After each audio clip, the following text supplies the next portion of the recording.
A phone with a built-in thermal imaging camera, a camping light bright enough to light up a whole campsite, and a battery big enough to last weeks between charges. This sounds like something out of an AI movie, but guys, it's exactly what I've been testing. Hey everyone, Andy here from Mr. Yoo-Hoo. If you've loved watching the channel for a while, you know I love gadgets that can actually beat up in the real world. Not just shiny glass phones that panic the second you drop them. Between filming on location, traveling, and getting out about here in the Gold Coast, I want something that can survive water, dust, knocks, and still have battery left at the end of the day. Today, we're looking at this monster, the Oukitel WP61 Ultra. It's a 5G Android phone with a professional grade thermal imaging camera, a ridiculous 20,000 milliampere battery, that's right, 20,000 milliampere, a built-in 1200 lumen camping light, and a loudspeaker that Oukitel says goes up to around 130 decibels. In this video, guys, we're going to unbox it, then we're going to take it out in the real world. We're going to dunk it, drop it,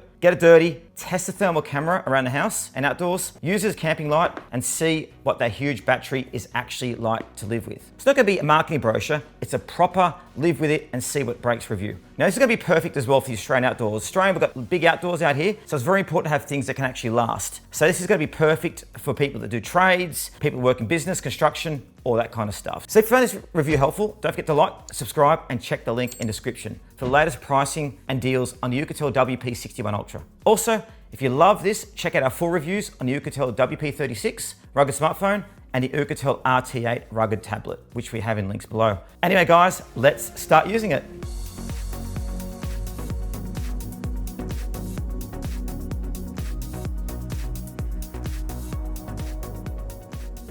All right, out of the box, you're greeted straight away by this phone, and it is a unit. Underneath, you get the USB-A to USB-C cable, a 45-watt fast charger, the 10-watt wireless dock that it can sit on, a lanyard, SIM tool, and the usual paperwork. No case, because guys, this case is basically built into the phone. Now this is a premium version of the WP61 series, the Ultra. They've got other ones you can look at too, including like a walkie-talkie phone, but this is the premium one of it. So first impression in the hand, this is not pretending to be slim. It's chunky, it's heavy, and it feels like you could literally hammer tent pegs with it. You've got a 6.8-inch display on the front with a tiny punch hole for the selfie camera. Nice slim bezels for a rugged phone and a pre-applied screen protector. On the back, this is where all the action is. So you've got a big camera module, so 108 megapixel main camera and a thermal imaging sensor and that huge camping light panel just there.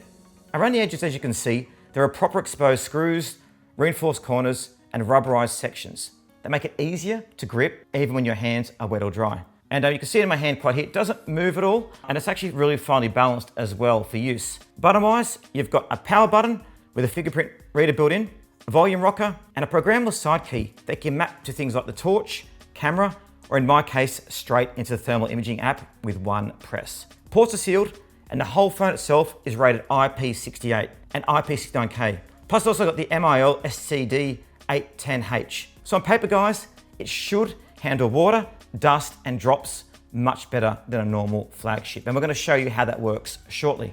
Now let me quickly run through the specs so you know what we're working with, and then we'll get into testing. So inside the actual WP61 Ultra is the MediaTek Dimensity 7025 processor. Now basically it's an octa-core 5G chip paired with 12 gig of RAM and 512 gig of storage. Now that's pretty good RAM for a phone and storage. And that's not enough, guys. You've got the microSD card for up to 2 terabytes. So it's good for people if you're shooting lots of video, thermal footage, or you're using it as a work device. Space isn't going to be an issue. So if you're out with a truck, want to do lots of filming, keep it filming all day. The screen itself is full HD+, 1080 by 2460 and runs at 120 Hertz. Everything from scrolling to maps feels nice and smooth, which is great because you don't always get that necessarily with rugged phones. The battery's a crazy bit, 20,000 milliampere hours. That's basically like strapping a big power bank onto your phone. And it does 45-watt fast charging. You can also reverse charge as well to your own phone, so you can actually do that too. And you can also use wireless charging on there as well. So you just drop it on and start charging rather than having to worry about undoing the sealed plugs.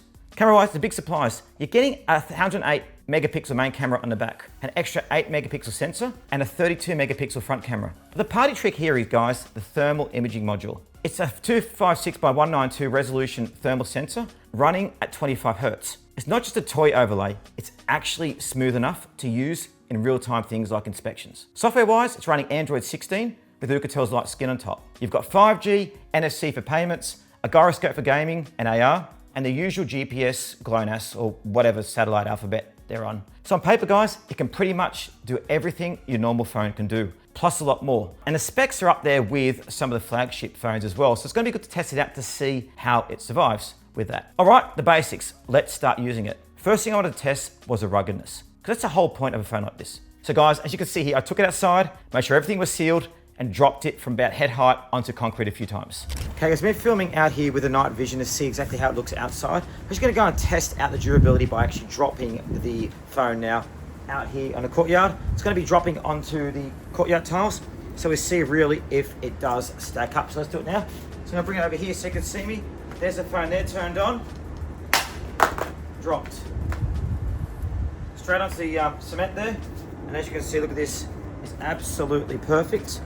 Not a scratch on it, so there it is there. Not even a slight scratch at all. Risky, I know.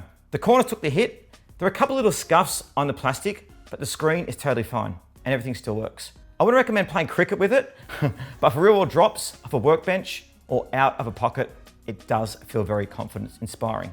Here I'm testing out the Oukitel W61 Ultra, as you can see just here. Great phone, I've been using it running around the cliff, taking videos over here as you can see, and it works really well. It's a very, very hefty phone. The great thing is you can use it when you're out and about now. It's very responsive too. It's great for music. I've been listening to some tunes over here, dancing away. So a great phone to use. I can't wait to test it out later tonight with the actual camera out there, but there it is there. Isn't that a lovely phone?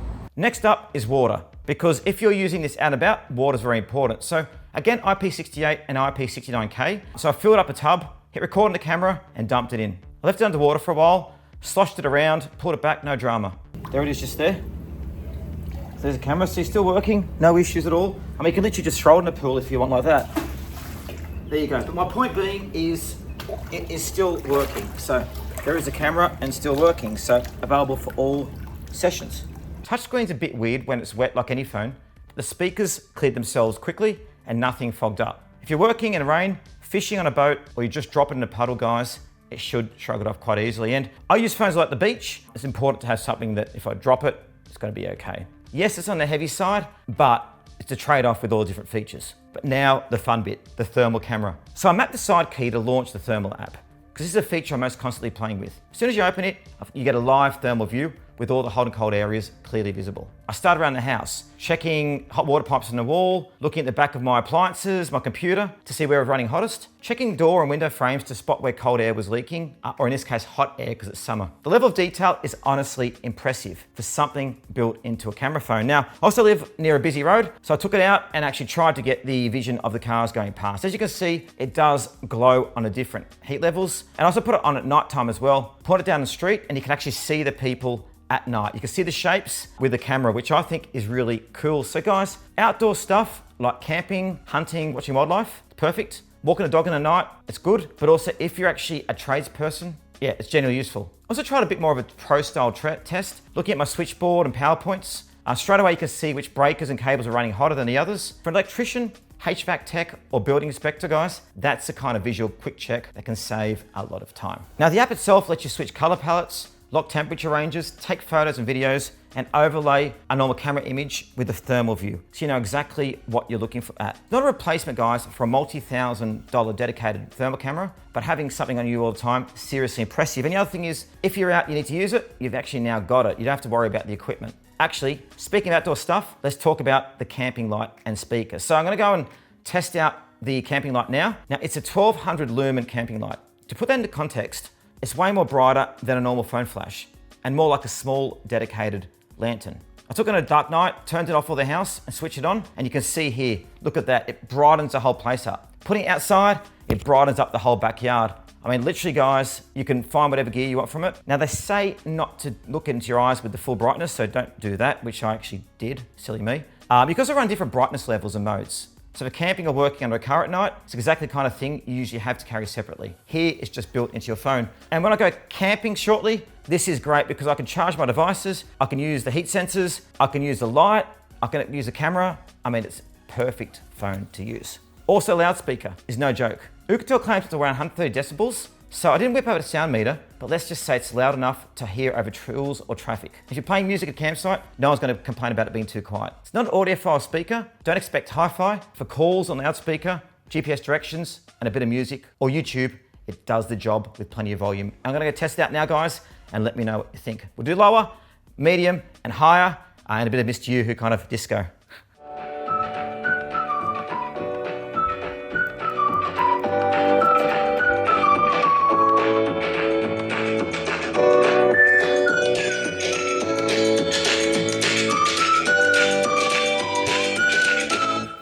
Well, how was that? Wasn't that loud? The music is absolutely great. Now, battery life, 20,000 milliampere hours on paper sounds ridiculous. And in real life, guys, it is pretty ridiculous. If you baby it a bit, I can see a lot of users stretching it for well over a week, up to a couple of weeks. For a work phone that lives in a tool glove box or long trips while you're off grid, guys, that piece is huge. You can also plug in other devices and use a chunky power bank. Top on my main phone and my earbuds from it, and it barely made a dent in the battery bar. Drop it in wireless at night time, it charges as well. You don't have to worry about cables. It just sits there charging, ready to go again. And that's the thing, they've really thought about the features here. They've thought about a good smartphone as well as something you can actually use working and something you can use in leisure. Day-to-day performance has been fine as well. The Dimensity 7025 with 12 gig of RAM keeps Android feeling snappy, apps open quickly, and multitasking between maps, messages, and cameras smooth. I'm going to show you now how to play a bit of gaming on it, and that 120Hz screen makes them look really good. Also seeing here when I played videos, it looks good as well. It's clear, works fast, and it's not like some budget processor that chokes every time you open Instagram. It's perfect capable as a daily driver if you can live with the size and the weight. As for regular cameras, the 108 megapixel main shooter does a solid job in good light. Nice detail, plenty of resolution. If you want to crop it in, colors are punchy. In low light, guys, it's not going to beat the absolute top-end flagships, but for a rugged phone, it's more than usable for snapping photos on site or while you're exploring. 32 megapixel selfie camera is fine for video calls and the occasional selfie, and everything records up to a decent quality for social media or quick clips. Going to the Brisbane River, testing out the camera, and as you can see, it's really good front facing as well. The microphone sounds quite good, I'm using it. The colors on the front are probably a little bit not as good as I would want. That's okay. The front camera is really, really good. Still looks quite nice. So look at how vivid it is. You can see everything around and about. Try not to hold it too hard. And this is Brisbane City where we're doing this video. I've gone for a scooter, so isn't that really nice? So I've done the footage there. You also see nighttime footage as well. Again, it's not perfect, but really, guys, they've put a great camera in here. So who's it for? Guys, if you want a slim, fashion-focused phone, it's not for you. I mean, it's not going to fit into your skinny jeans or your shorts. So for people who are hard on their gear, tradies, field engineers, hikers, campers, overlanders, rescue workers, or just anyone who wants a secondary phone they can throw into a bag and not worry about. If you also have hobbies that involve water, dust, heat, cold, and long days away from power points, WP61 Ultra makes a lot of sense. And also if you do a lot of different things, like you go camping, hiking, it can work well for you as well because you've got the power bank, your outdoor speaker, your camera, everything all in one. So when I'm heading out to a film location, camping for a weekend, or doing anything where I don't want to risk my iPhone, this is what I'll be grabbing from now on. So if you want to check out the Oukitel WP61 Ultra, I'll leave a link in the description with the latest pricing, full specs, and any discount codes. Have a look, see if it fits what you need. And as always, don't buy anything just because I've shown it. Make sure it suits your use case and your budget. It's Andy from Mr. Yoo-Hoo, and let us know what you think, and thanks for joining us at the channel.